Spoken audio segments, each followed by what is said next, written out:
Thanks for joining us. I'm Kim Christensen. I'm Kyle Clark. The company that runs license plate scanning cameras all over Colorado has insisted that immigration agents cannot directly access them. Colorado law prohibits sharing plate info for immigration enforcement. Well, now that company admits immigration agents do have direct access. 9 News reporter Spencer Soisher has been covering this story for us. And Spencer, they now say they've had an agreement with CBP for months. Yeah, we found out through a public records request last week that the Loveland Police Department was sharing access to its Flock camera data with Border Patrol. Flock made it seem like this was all Loveland and Border Patrol doing this thing on their own. Flock failed to mention that they made the account for Border Patrol in the first place. Look around Denver, and you'll see someone, or something, is always watching. These Flock license plate reading cameras are all over Colorado too. I absolutely don't believe this company is trustworthy. Flock has insisted for months that federal agents do not have direct access to local police departments' tracking data. Shoot, Flock CEO told us that just 3 weeks ago. Do you have any federal contracts? We don't. We now know that's not true. Documents obtained by 9 News show Loveland police shared access to their Flock data with Border Patrol. Last week, Flock said that was all Loveland police is doing. Also not true. Flock now admits they started a pilot program with Border Patrol months ago, aimed at cracking down on drugs and human trafficking operations. In fact, they've given access to probably the federal agency that people would be the most concerned about. Denver City Council member Sarah Parody has led the pushback against the Flock cameras in Denver, worried that their use could break Colorado law. It's shocking to me that you've had this company on record saying that they have not given this kind of access and that basically their customers control the access. And then to find out, yes, there was maybe a sort of a yes button that a customer could have checked at some point in time. Flock says their program allows Border Patrol to send out invitations to police departments for data sharing, and that Loveland Police agreed to it. This weekend, Loveland Police Chief Tim Duran emailed City Council that, quote, LPD was assured by Flock that federal agencies no longer had access to our license plate readers, which we took at face value. Flock admits it didn't tell any of the thousands of law enforcement agencies they work with about this pilot program. It's just like another little card in the stack of why we need to turn these things off. Loveland said after our records request was filled, they turned off Border Patrol's access to its camera data. We still don't know if CBP, Border Patrol, anyone ran searches on Loveland's data or any Colorado agencies for the purpose of immigration enforcement. Live in Denver, Spencer Soisher, 9 News. A park ranger at Staunton State Park is expected to be okay after they were stabbed. It happened this morning at the park about 5 miles west of Conifer. The Jefferson County Sheriff's Office believes this was a targeted attack, but they won't elaborate.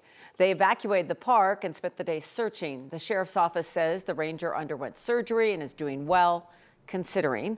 They say they have not arrested anyone in the stabbing, but they lifted an order telling people to stay inside. CPW says the park will remain closed until tomorrow morning.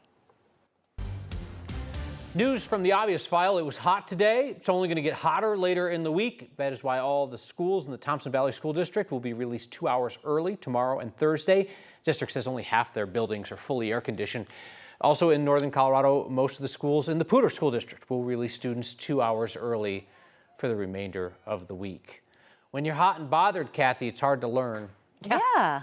And this is it's the time of year. Every year we have this, a few weeks where we're 95 to 100 degrees. And if there's no AC, bravo for letting those kids out early, because that's pretty miserable.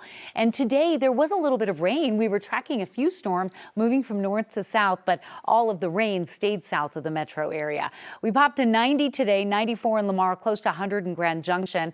And we do have a chance of rain with a big pattern shift coming in at the end of the week into the weekend. So relief is coming. Outside right now, fair skies, light winds. Temperatures still anywhere from 58 in Leadville to 75 in Fort Collins and 64 in Lyman. Winds picking up over elevated terrain, but calmer here at the surface after kind of a gusty day. Air quality not great, so if you're going for an early morning run, keep in mind an air quality alert is out for high levels of ground level ozone. The showers that we were tracking through El Paso County dropped 3 to 4 inches of rain in a short amount of time. That last little line is moving out of the state south of Trinidad, but some beneficial water for at least some parts of our state, just not for everybody. In Denver, fair skies and decent sleeping weather tonight with lows overnight in the mid-60s. That's where we start tomorrow morning. Big changes coming in after 2 days with potential record high temperatures. I keep saying it's kind of an early preview of fall. Wait till you see the weekend forecast. I'll have that in detail coming up. This fall, you could see metal detectors outside football games or other events at some school stadiums in Douglas County. District says this is not in response to any specific incident in Dougco. They're now claiming, without evidence, that there is an increase in violence at high school football games around the country. Here's 9 News reporter Rachel Krause. We're always just seeking out ways that we can be proactive rather than reactive. Douglas County Schools says the latest way to do that is metal detectors, not in schools. No. Superintendent Aaron Kane says mobile metal detectors will be used at 3 football stadiums, at Echo Park, Highlands Ranch, and Douglas County High. It's really just a pole that they walk next to. So it's not invasive. It's not like long lines or anything like that. The 4 metal detectors cost the district $100,000 because it's less than $500,000. It didn't require board approval. As long as it's within security budget and doesn't exceed supplier spend thresholds, it wouldn't necessarily go in front of the board. Though the board was notified in a memo last month. The district told parents last week. Kane says there hasn't been a security issue or problem at a game that led them to do this. Well, I certainly would always prefer to spend a little bit of money up front to be proactive rather than to be reactive. It's really not that much money to invest in security and peace of mind for our community and for our families. The district says they're not going to break out the metal detectors for every game, only the bigger games and events. And the district says there won't be a set number or attendance that they'll be looking at to make that call. Rather, the district security team will make it case by case. It's less about our high school population and just more about any time you have 2,000 to 3,000 to 4,000 people in the same place, you just want to make sure that you're taking all the proactive measures that you can. The district says they don't plan to notify attendees in advance if the metal detectors will be out. When they are, SROs and stadium security will keep an eye. We're just trying to keep weapons from entering our stadium of any kind. Tech that'll be put to the test soon. We have some games coming up this weekend, so I'm sure that we'll be starting to pilot it as soon as this weekend. The district says if the pilot goes well, they could expand the program and buy even more metal detectors. Oh, and one other change this year, if you're going to a game at Dougco schools, you've got to bring a clear bag. And if you forget one or don't have one, the district says they've got plenty of extras to pass out. Rachel Krause, 9 News. Some Denver City Council members are skeptical about proposed changes to the Denver police discipline policy. The department plans to switch to an education-based model instead of discipline. It would let some officers accused of minor misconduct receive training instead of formal discipline, like write-ups. Last month, the police department's watchdog criticized the proposal, arguing it lacks accountability. And today, Police Chief Ron Thomas presented it to City Council members. He told them it's meant to speed up internal investigations, which can last months, and that education can help change behavior. Council members questioned what qualifies as a minor violation and whether the change would sidestep real accountability. There is no agreement as to what qualifies as a low-level offense between the DPD investigators and the monitor's office. Y'all are on different pages, and I don't think this is cooked. Chief Thomas said each violation would be evaluated on a case-by-case basis, but the education-based discipline model would not apply to misuse of force, bias, or sexual misconduct complaints. There's no timeline of when the new policy would be implemented. Colorado State Patrol is setting up DUI checkpoints for the first time in nearly a decade. Troopers held off for years because the legality of those checkpoints has been challenged. Logistically, they're tough. They require a lot of personnel, but troopers insist that they are worth it. They held a checkpoint in Blackhawk last Friday night, set up on a winding road that's notorious for crashes. They arrested 6 people of the 28 that they pulled aside for roadside sobriety checks. Our goal for the Colorado State Patrol right now is to decrease the numbers of crashes that occur involving impaired drivers. A lot of rules the troopers have to follow in order to make these checkpoints legal. They have to announce the operation publicly ahead of time. They have to have signs up the road warning people so they have an opportunity to turn around.